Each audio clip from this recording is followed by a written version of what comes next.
Well, good afternoon, fast am I. Welcome along to Manx Radio's Mannin Line.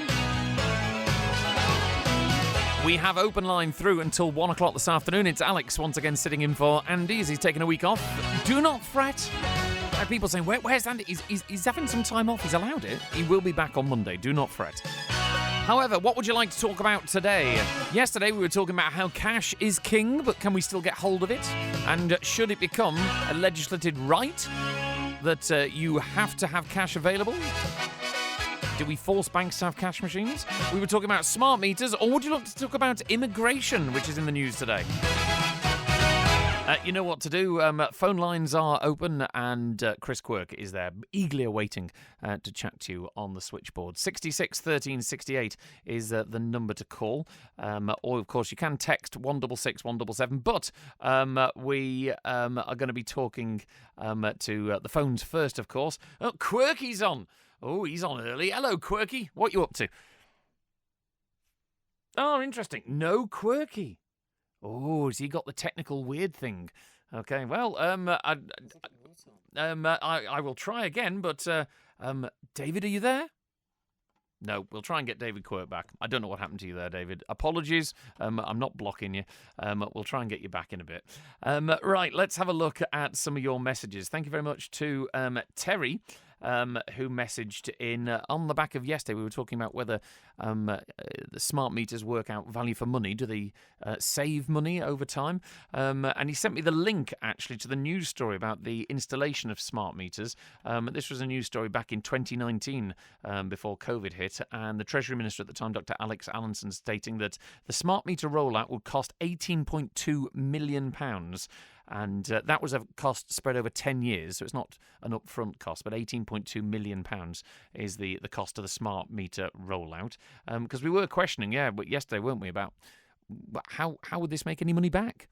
Okay, does it make the MUA more money? Because part of the idea of a smart meter is that you can actually track your electricity and energy usage. So the question is that if you're trying to cut down on your energy usage and you're keeping an eye on it, surely you're paying less to the MUA. And how is that making them a saving or any money? I put the question out there because I don't know, to be honest. And let's have a look at a few more of your messages as well. Once again, if you want to have a chat, 66 13 68. Roy B says, why did government prioritise overseas workers? What the heck is that all about? The island's finances are a business. People coming in on low incomes with several dependents, possibly unemployed, are a net cost. I honestly feel our government, especially Treasury, should undergo basic financial training and ensure that these things are looked at immediately. I'm sick of the way the culture is being dashed to the wall for the sake of cultural enrichment, which never affects those that support it. Thank you, Roy, for your comments and opinion there.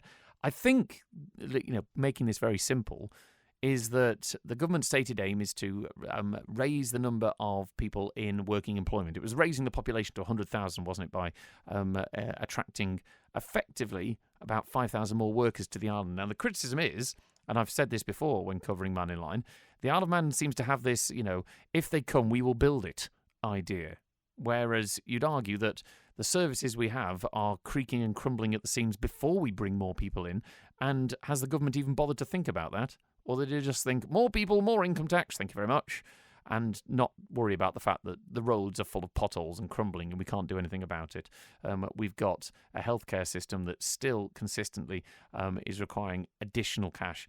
And we all know how long you have to wait to get a GP or an NHS dentist and things like that. So that, I think, is part of the argument. Thank you to Desmond, who says, I see you found the David Quirk kill switch. I haven't, I promise, David. I'll tell you what, I'm going to try once more to see if I can get Quirky through on this, see if it appears. Quirky, you there? Are you there, Mother? Oh, there we go. Sorry, I hadn't found a kill switch for you. You definitely got through. How are you, Quirky? I know, and we're keeping it in the family because I don't know the other Quirk that's on the phone there. But, Alex, I want to say something nice because people are saying to me, now Andy's gone away, and they thought I'd gone away with him. No. I haven't. So I'm back here. So this morning on Facebook, there was an absolutely brilliant thing about the Bee Gees on the prom and the flooding. Did you see it? I haven't myself, no, but do send it to me. I'd love to see it. What is it about? Well, it it was absolutely beautiful. And these people who can do these AI things need to be in the tourist board. Did we still have a tourist board? I don't think we do. Anyway. We don't. We have Visit Isle of Man, which is part of the Department for Economic Development. But no, we don't have a Department of Tourism anymore. Yeah, we need to do things that we do on the Isle of Man. What the Isle of Man's famous for: motorcycles, push bikes, all sorts of things running around. Trains. I'll give you that as well. Thank you. Trains, but on that particular one, it was great. If you haven't seen it, you can just imagine the Bee Gees statues there, and they came alive as the flooding came in through from the promenade. The swell came in, and they were dancing to the tunes there. I just couldn't believe it. So it just made me think about when I got back home here. You know all these poles we've got now in Onken and around the Isle of Man, with no signs on. What should we do with them? So there's a challenge out there to our listening population, isn't it? And the fans that come up with stuff. What should we do with them? Should we put advertising on them?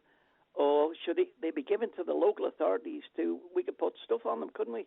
But you could. I mean, don't get me wrong. When it comes to the practicalities of it, I've no idea, because nothing is ever simple in government. I'm sure there'll have to be a committee and a policy review panel or something like that. But yeah, there are quite a few polls around. And what would you like to see done with them, David? Go on then, with your local authority hat on.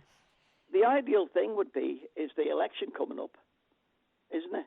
Mm-hmm. So we can charge at least £200 a spot to advertise a photograph of some candidate, couldn't we? Yeah.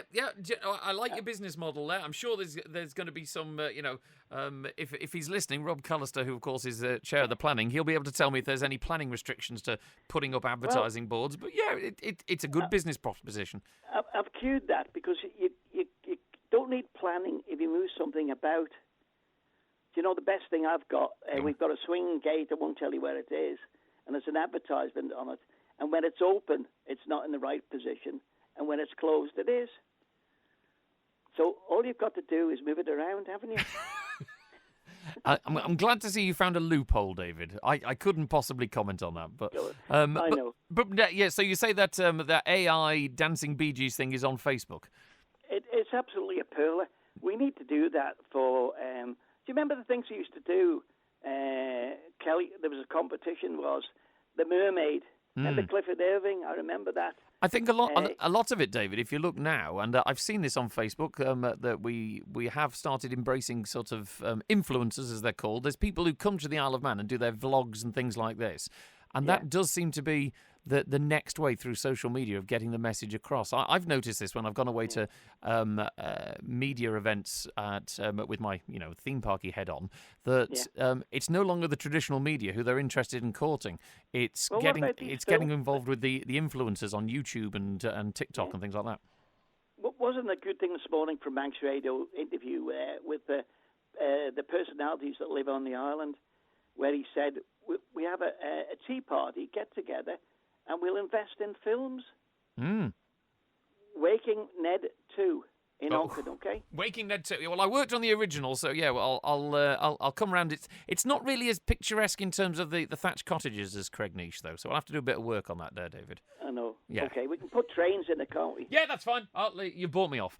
All right, David. Thanks for your call. See you, boy. Cheers. Bye now. Great to get through to David there finally. And some of the AI videos, they are very clever when it comes to some of the fun and games that you can see on there. Let's quickly go through a few of your messages. Thank you very much to this WhatsApper who says, "Dear Alex, I'm writing as a concerned member of the public regarding the ongoing lack of cooperation amongst our MHKs. From the outside, it increasingly appears they spend too much time and energy has been spent on irrelevant disputes, disagreements and point scoring rather than working together for the benefit of the island. Healthy debate is, of course, essential in any democracy. However, what many residents are now seeing feels less like constructive discussion and more like persistent division, with key issues becoming bogged down in conflict.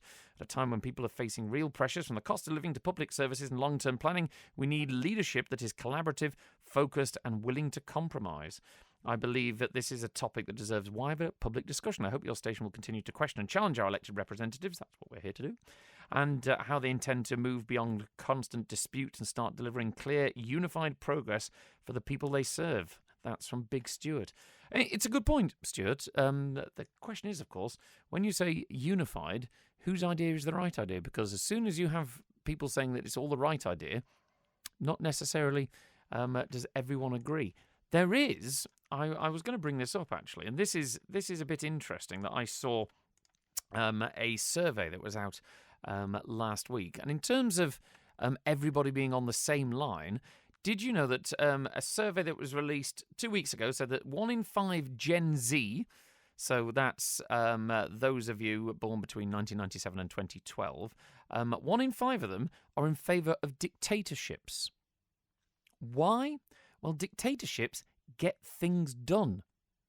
That's the way it's been seen. This is possibly why Trump, for all his rights and wrongs, has such a popular support in certain areas.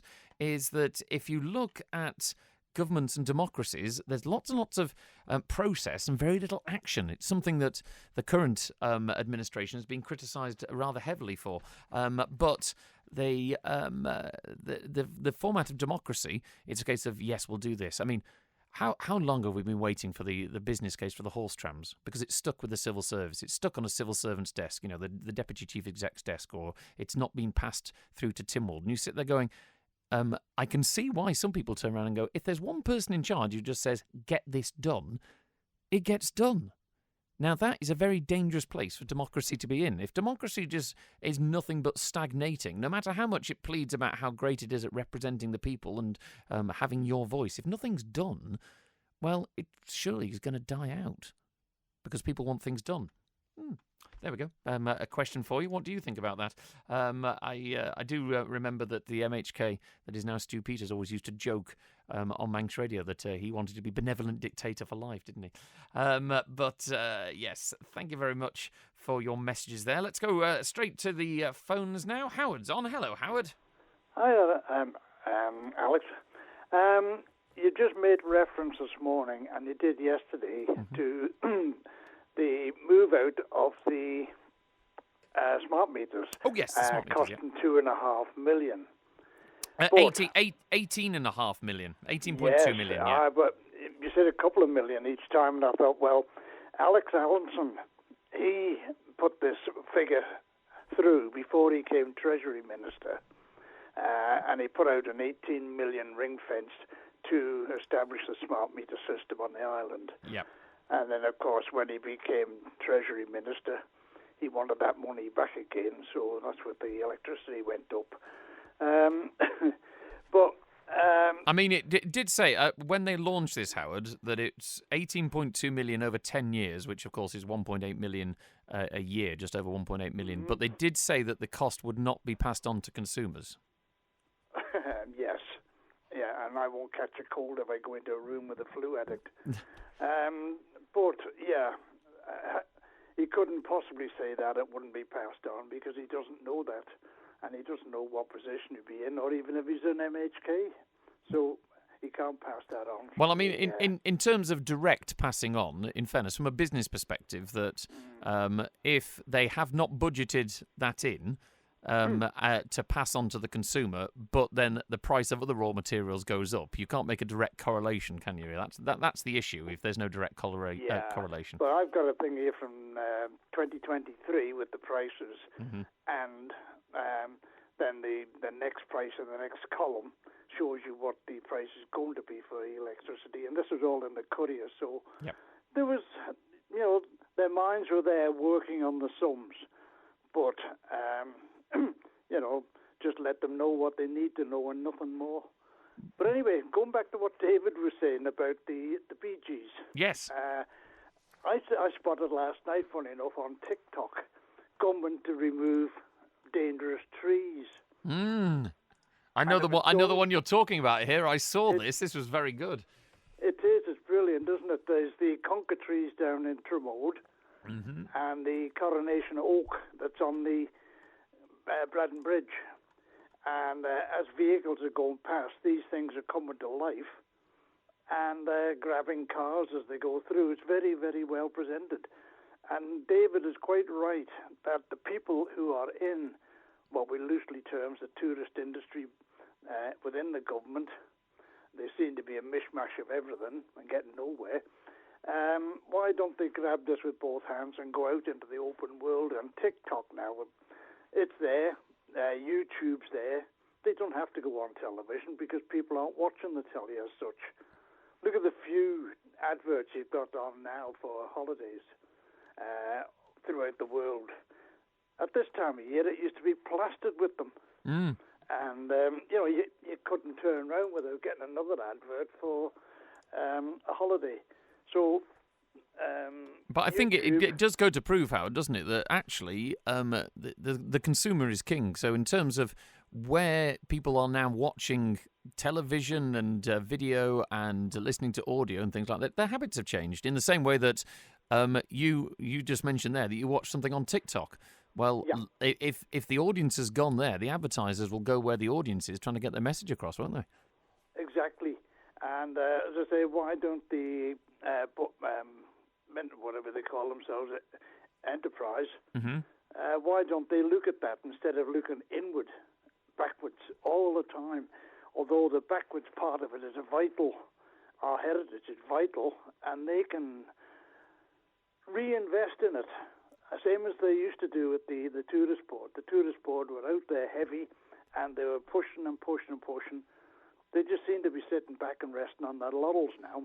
In fairness, in fairness to them, I've seen a lot on social media, various different adverts that have been on TikTok, they've been on Instagram, showing the Extraordinary Isle videos, which are showing us off is a really beautiful location.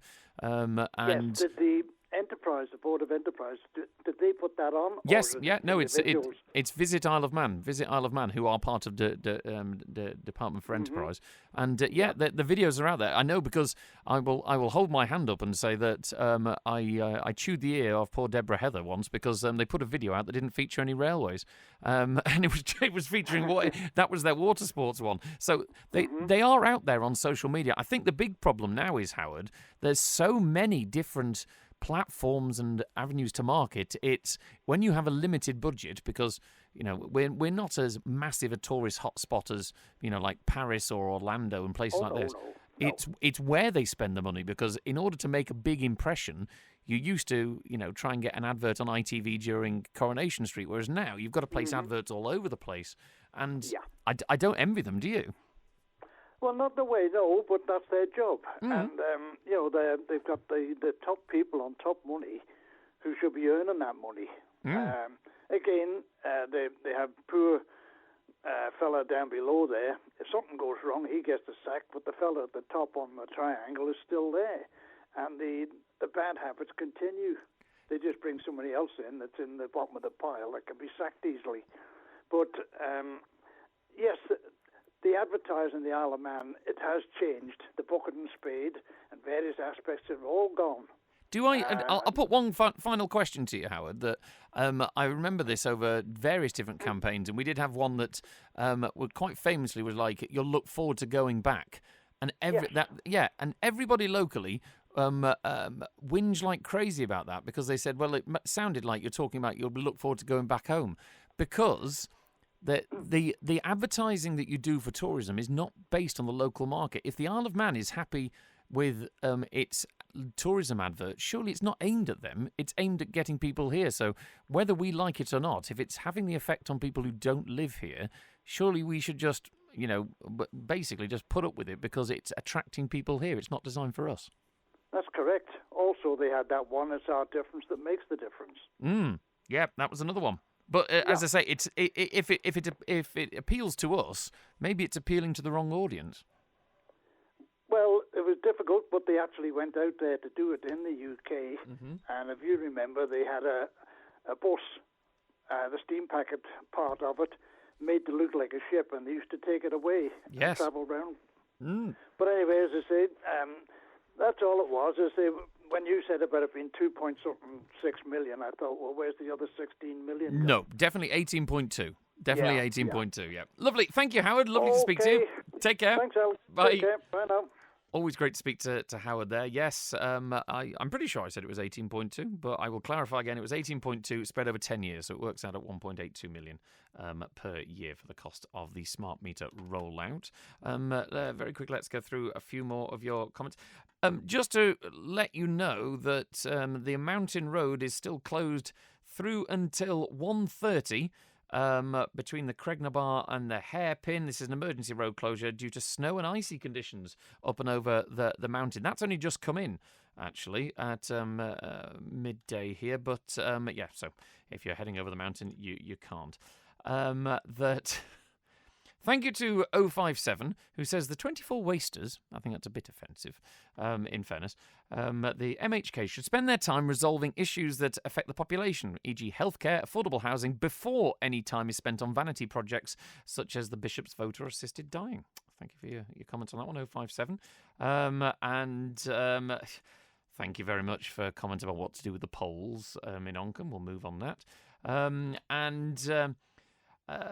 Oncom Commissioners, 223 says, this is Pat, says, Oncom Commissioners have put up rates by, I think that's 6.1%. This is more than inflation. It says, spoke with a commissioner and he said it's to cover all the legal costs they've incurred. What's going on? Well, if we can have information as to what's caused that 6.1% rise in all the legal costs, we'd love to hear from Oncom Commissioners on that one. What else have we got here? 762. You can tell it's an upcoming election with talk of a new school on Park Road. Just more spin and guff, only to join the horse trams on a dusty shelf. It is interesting how quickly we're talking about a new school on Park Road, bearing in mind that I have great sympathy for them down south who've been waiting for the Newcastletown one ever since, I was a wee nipper. But thank you very much for your comments on that one. And here we go. Hi, Alex.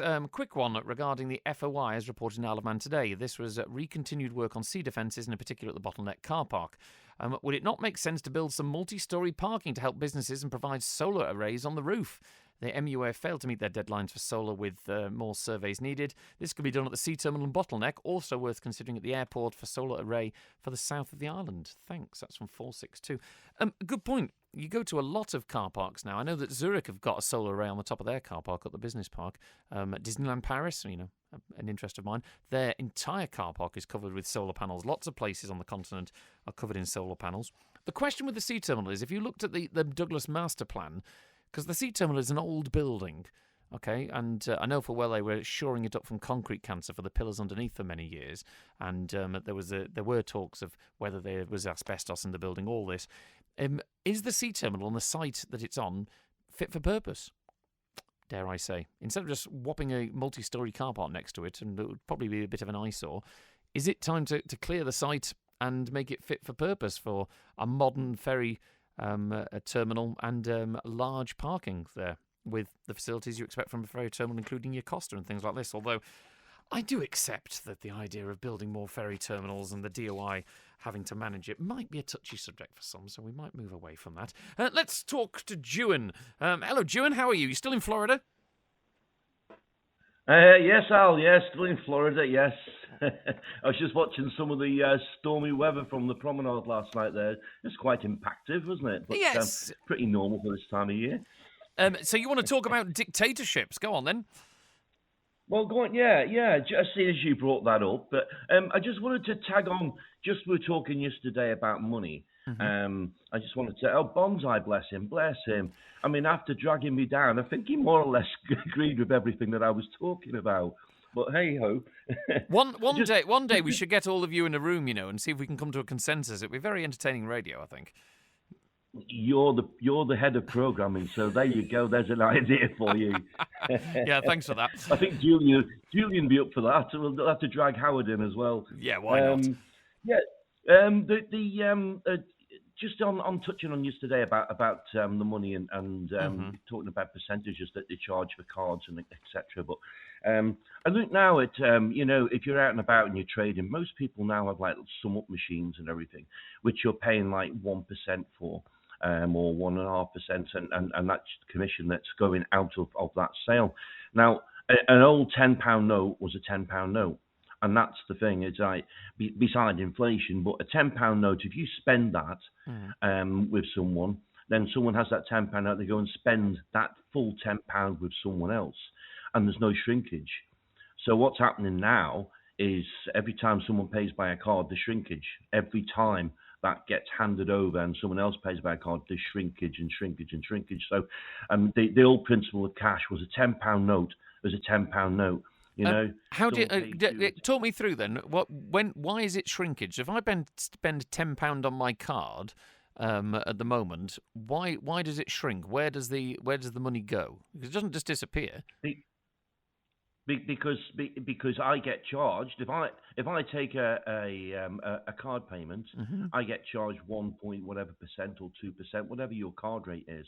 So on the £100, if you take £100 on the day, you've got that shrinkage on it. But that 1% is then going to another company that will then obviously for the use of the card service, and that will pay for their costs and their staff and maybe their profits as well, which they would be taxed on in whatever jurisdiction it is. So whilst it's not literally £10 being passed person to person, that money isn't shrinking, but it is being divided.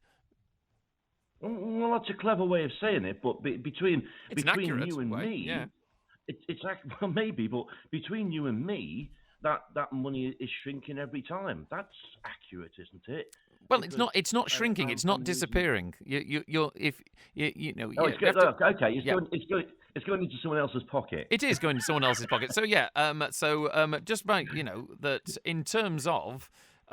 Businesses get charged for banking cash. So actually, £10 in cash isn't worth £10 to the business either, because they charge you for the counting of it. So it's not disappearing. In an economic sense, £10 is worth £10, whether it's I know it's idealistic to think that one £10 you pan to someone else is still worth £10, but in a business sense, there are always costs, and then the cost gets transferred to that business, and that business pays its staff, pays its tax, pays its costs, and everything else, and they will then probably lose money as it goes out. So it's more it gets split up rather than it shrinks in value.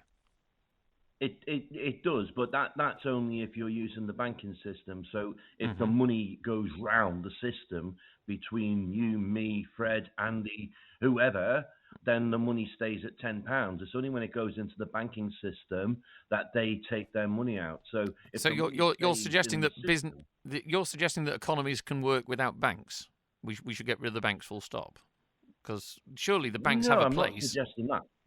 The banks have a place, but the banks are controlling too much these days. I mean, the banks and insurance companies and globalism has taken over capitalism, which is going to lead me into dictatorships and communism here. Go on. That's actually what you rang about. So go on, let's get on to dictatorships. Go on. Yeah, well, I mean, you mentioned there about Trump being dictator. Explain that one to me, Al. No, I said that that in terms of why Trump is liked, I said in the same conversation, Trump is liked for right or wrong because he gets things done. Right. Okay. It's just that the way that came over on air came over as you were trying to put him in the role of a dictator, which quite a lot of people are trying to do at the moment. But I mean, I know you like America quite a lot as well, and I mean I spend quite a lot of time in America, and it seems to be the values that they're trying to keep here is the value of family life, Christianity, and the old values is seemingly what he is trying to keep and trying to get rid of globalism, as far as I can see it. But that wasn't the point we were making. We were making was to whether the democratic process. This is off a survey. It's a survey that you'll find. Oh, Telegraph. I'd imagine that's something you'd love to read. That 1 in 5 Gen Zs are in favour of dictatorships because they get things done. Now, it's not whether the person necessarily is a dictator. It's whether that they go through the correct democratic process or they just push the button and push things through. So it's whether you go through process or action. Now, some would argue, we'll do a Donald Trump example here, that there were no permits filed for the demolition of the east wing of the White House because he wanted to build his ballroom, so he just went ahead and did it, and that is now happening. So there's my question overall is, the democratic process, has it become so bureaucratic and slow that people prefer the idea of someone who just comes in and arrives roughshod over the rules to get things done? Interesting that, because I'm going to steal your devil's advocate for a minute. Please on this do, one. please do. I was with someone actually in South Africa before Christmas who is actually South African who's living in China, and is actually a teacher in China. And I was asking him, we were having a conversation about communism and the way it is. And China has changed so much from what people's original concept of it was, as Russia, of the original concept of China. And China is, he said, it's clean, it's safe. Everywhere you go, the roads are clean, everything's clean. But you sacrifice that for your freedoms of where you can go and what you can do, and as a super state of surveillance also. So that's the sacrifice that you make for everything getting done, as you say, and everything being clean. But I mean, looking at dictatorship, there's nothing that swings more to dictatorship at the moment than safe access zones and hate speech laws, assisted dying beside the majority of people don't want it, and bashing the bishop. That's kind of smacks of a bit of dictatorship at the moment. Well, you would argue, in fairness, it doesn't smack of dictatorship. I would possibly allow that it would smack a bit of maybe a authoritarian society. But in terms of a dictatorship, it's not. It's going through the democratic process. So our democratically elected representatives have to vote on it. So that process goes through. I mean, finally, because we could be on this all day, and I'm very aware I don't want people falling asleep. Where you mentioned there, what is the link? I don't have an answer to this, but what is the link? You said there that, everywhere's clean and tidy and things in a communist dictatorship. Why is it then in a democracy everything isn't? What the heck's the link between that? Why do we have cracked roads and rubbish in places, and Bill Dale has to get volunteers out to clean our beaches, whereas a dictatorship doesn't? Why in a democracy do we not care? Is it lethargy? Is it the fact that I think the old saying is, if the fish is rotten at the body, it's rotten at the head, and consequently people look at the top and they just do whatever happens at the top. I don't know. I mean, there's a very finite difference between socialism and communism, isn't there? And when you go down that route of where you're ending up, I mean, as an island, as we are, I think people want to keep its values as it is. Mm-hmm. And consequently, that's another thing that are going to jump onto next time round, Al, is Maria Brightson's damning report the other night about immigration and the mistakes that's been made here. But I'm just going through the mitigation report on that at the moment, so we'll leave that till another day, because that's quite an interesting talk I think we can have on that one. Okay, Ewan, as always, lovely to debate with you, and thanks very much for your call. Take care, Al. See you later. Take care, bye. Thank you to Ewan there. Thank you to Jimmy Smith, who just seems to be a constant complainer on WhatsApp. What's this got to do with the Isle of Man? Well, here we go with right-wing conspiracy theories, given non-Manx airtime. The amount of time given to him is unbelievable. Jimmy, pick up the phone. Okay. I'm happy to debate with anybody who rings up. Whether their opinion matches mine or not, and if you're so worked up about something that you don't want people to ring up, it's a phone-in program. Jimmy, yeah, I've got your phone number here. Ring up and talk and debate the opposite opinion. Okay, I will challenge anybody on anything they say quite happily. But if you're complaining, well. Give me a call. That's what a phone-in program's all about. Thank you very much to Terry, who sent me a picture saying basically our civil service. Thank you, Terry. Okay, behave yourself. Now, a couple more messages before I'll have a quick cup of tea. Andy has been on saying, regarding Manx Care, tasked with making £6 million savings in the 26-27 financial year, as reported by BBC Isle of Man, what happens if Manx Care Board fail to deliver? Will they be required to resign or stay in place, drawing their increased salaries? Surely don't listeners just think this is a distraction politics ahead of the general election? Thank you, Andy, for that. My producer, Chris, has done a bit of research on this. The board doesn't automatically get sacked. Manx Care works under a formal mandate from the Isle of Man government. If they miss targets, the Department of Health can step in. They can demand recovery plans, increased oversight, or issue directions. It's about pressure and accountability first, not instant resignations.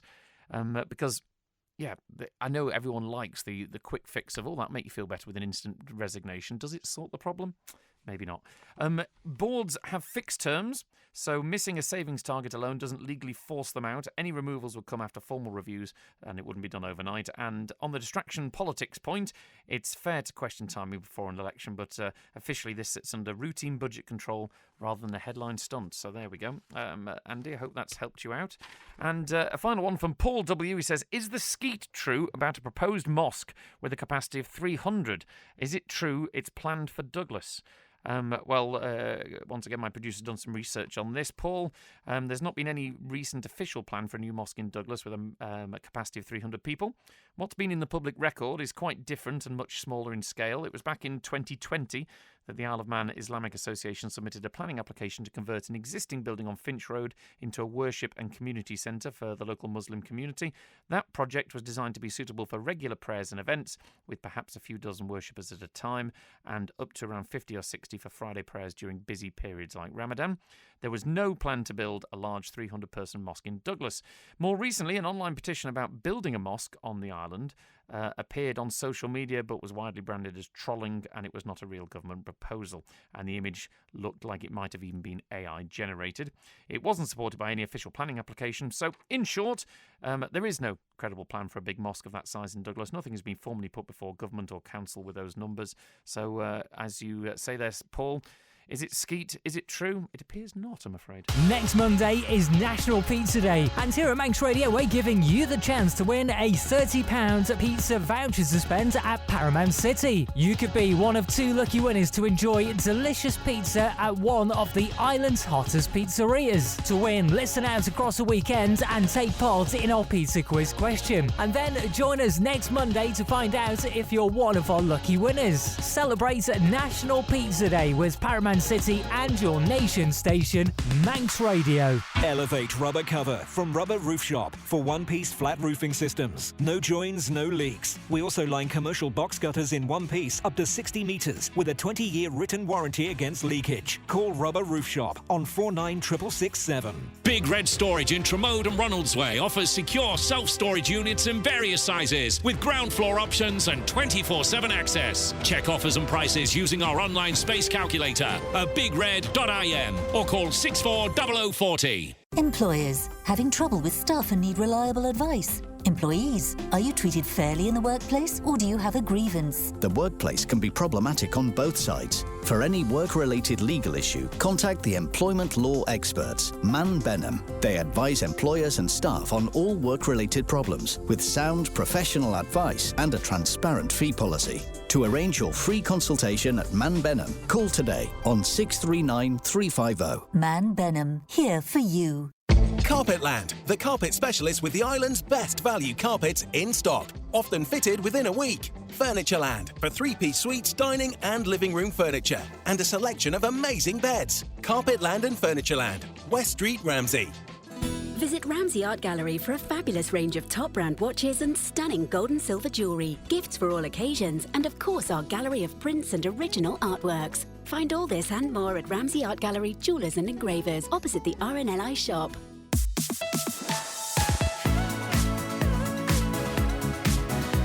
The Nation Station, Manx Radio. Coming up to 1:45, it's Manx Radio's Man in Line. Alex sitting in for Andy all this week. We've got a clear switchboard at the moment if you want to give me a call. 66 13 68. I don't bite, I promise. It'd be lovely to hear from you on any topic you'd like. Not necessarily the ones you've been listening to or anything that's just getting your goat. Or maybe you've got a question that you don't have an answer to, I don't have an answer to, but we can put it out there and see if anyone comes up with an answer for you.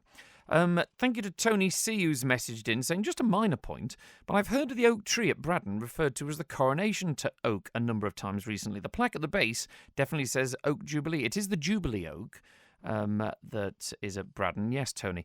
I'm not sure. I'll have to do some research on this. I'm not sure if it is the Jubilee of Queen Victoria in the same way that the Jubilee clock is the one at the bottom of Victoria Street. Now, that was donated by Dumbbell, William Dumbbell, in 1887 as commemoration of the Golden Jubilee of Queen Victoria's reign. I'm not sure if the tree has any link to that, but if anyone knows why it is the Jubilee oak, is it related to Queen Victoria's Jubilee? Fingers crossed, let me know. Also, when it comes to... thank you to Michelle. Yes, she pointed out earlier that businesses get charged for banking cash, so £10 in cash isn't worth £10 to the business either, when June was talking about shrinkage there. And Billy... he says, if you go into Tynwald Hansard and read the revision of visa and permit controls by the Department for Enterprise in March 2017, then the member in charge of hospitality, Rob Callister, and the DfE Minister, Lawrence Skelly, changed the regulations by allowing partners and dependents to receive all benefits of residence in relaxation of work permits. We've done some research on this, thank you, Chris, who says that it was debated publicly at the time and recorded in Hansard, it wasn't hidden. The change mainly allowed partners of work permit holders to work more freely to help fill staffing gaps. It doesn't automatically mean dependents get every resident benefit, and people coming over are expected to be working and contributing.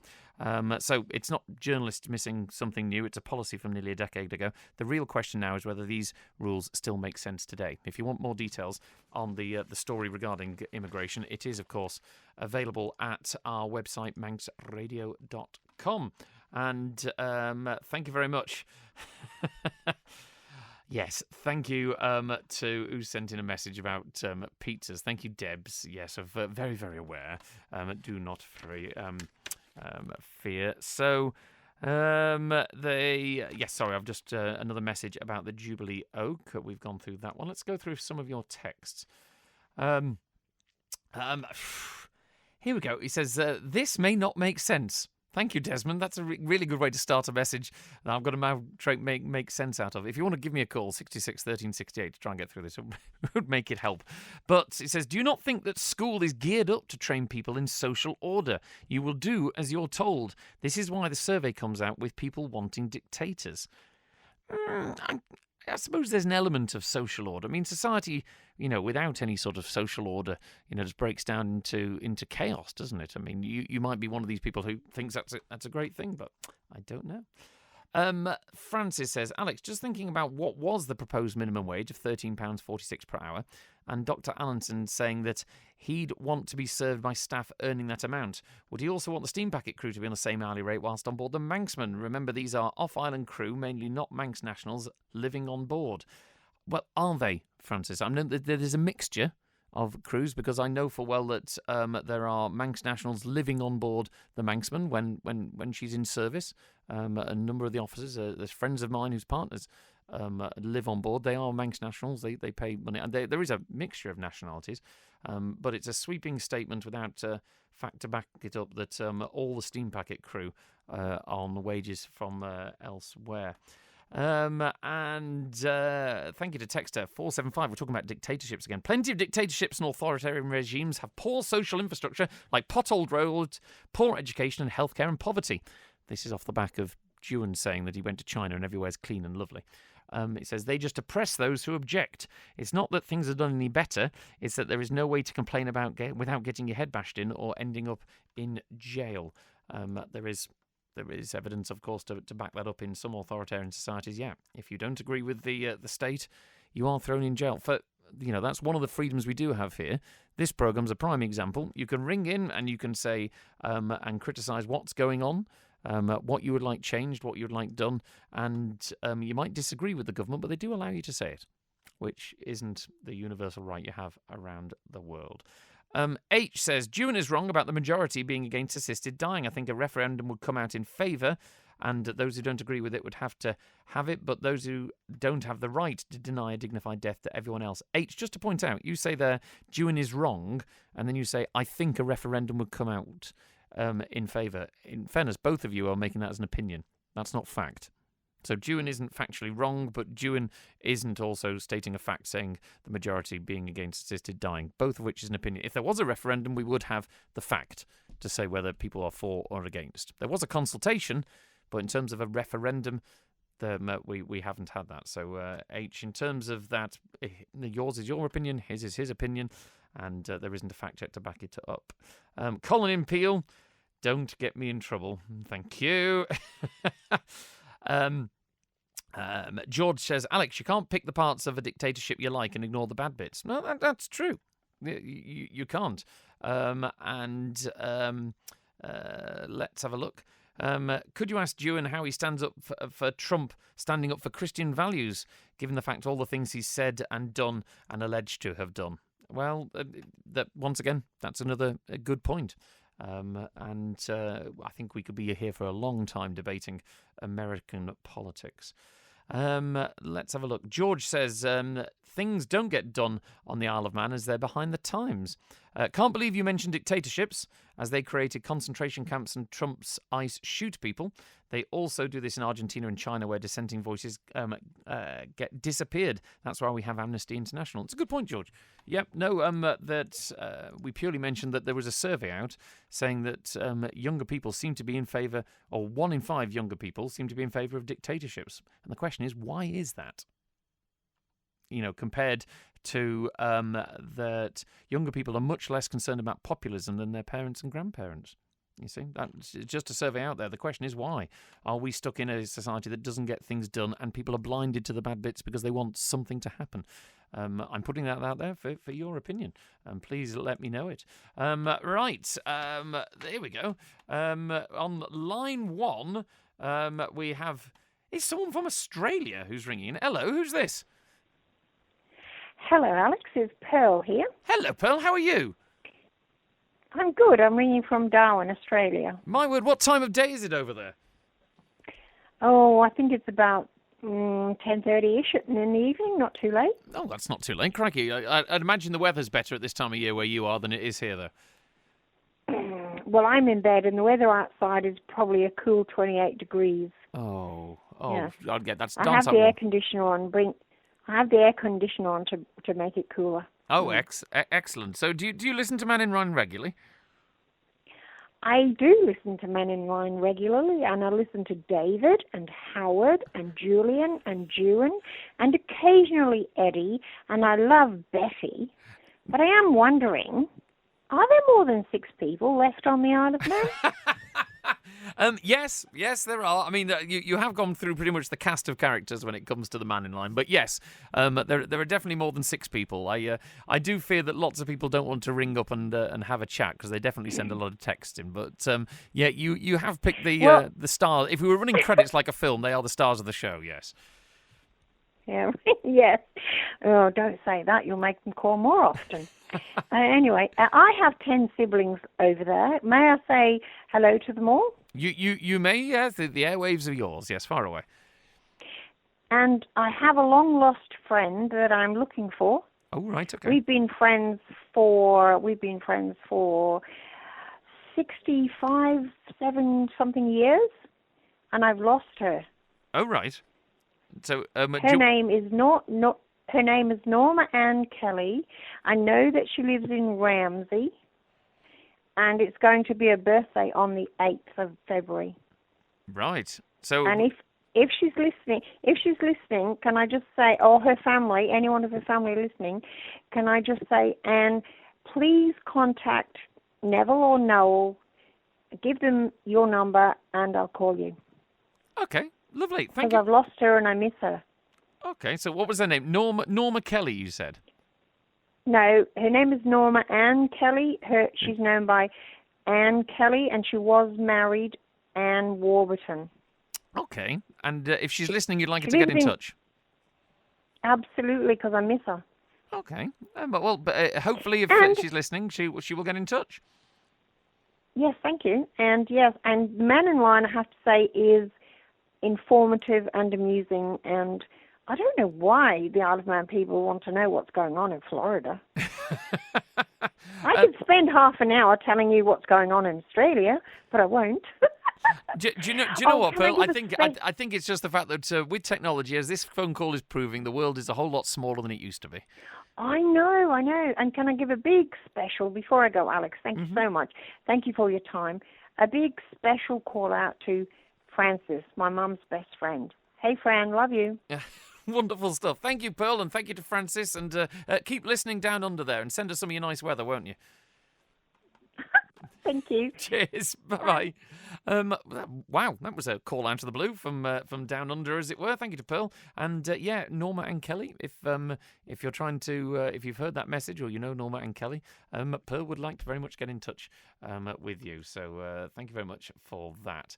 And also, we were talking about the Jubilee Oak. And 718 says that apparently there's a row of trees from Quarterbridge all the way down towards Braddon that was planted to commemorate the Victoria's Jubilee, possibly at the same time. Oh, those... I'm trying to think where those are now, because I know you've got the old railway line on the left as you're heading towards Braddon, but you do have those big trees between you and the football pitch on the right. The ones on the right are the ones you're referring to. I'm not quite sure. But thank you very much for that. And Peter Kelly. Thank you, Peter. The knowledge of everything to do with history. Peter has corrected me, quite rightfully so. Queen Victoria's Golden Jubilee was 1897, not 1887. Thank goodness I'm never going to be Treasury Minister with the grasp of numbers like that. Thank you, Peter, for putting me right on that one. Texter 121 who says, who pays for the call from Florida? I can assure you it's not us. No, Dewan rings in. I've no idea why. You know what it's like. They bounce around all around the world now. He's probably got it on some kind of local rate or something. Thank you very much for your company, as always. We're out of time. Christy de Haven is up next with 1 to 3. You can always get in touch with us out of hours. Email maninline@manxradio.com. You can call the answer phone, or, of course, even better, I would love to have a chinwag with you, a bit like I did with Pearl there. I'm back tomorrow from midday. Give me a call on 66 13 68. As always, thank you to the man behind the scenes, Chris Quirk, my producer today. Have a wonderful afternoon, won't you?